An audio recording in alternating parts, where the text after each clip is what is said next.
Okay guys, so bali working na ulit yung system. So ito na yung bago natin motor na ginamit, yung servo motor. So ito is detachable naman. So may mga parts din to, isasama ko na lang sa shipment. Pero pwede nyo dito ikabit yung mismong inyong conveyor. If you want. So ito na yung bagong wires nyan. So nagawa ko dito ng port kung saan isasaksak yung 3 wire para sa servo motor.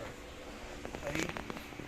So by the way guys, gumana yung motor na kahit di natin ginamitan ng energizer na batteries. So ang ginawa natin is inirekta natin yung V-in dito para siya yung maging source mismo ng motor. Instead na yung motor is kumuha ng supply dito sa mismong ating system.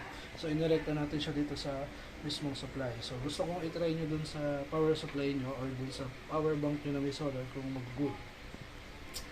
Okay, so let's try. So unahin natin yung yung non-waterproof. Okay, so yun, umilaw yung isang red. Pag tinanggal ko yung kamay ko, okay, good. So try natin pag may ma-detect na object. So ayun, working naman yung motor. So for 10 seconds, saka siya titigil. Okay, so try natin yung kabila. So, working naman guys yung system. So, shippable na to today. I will coordinate na lang with DJ.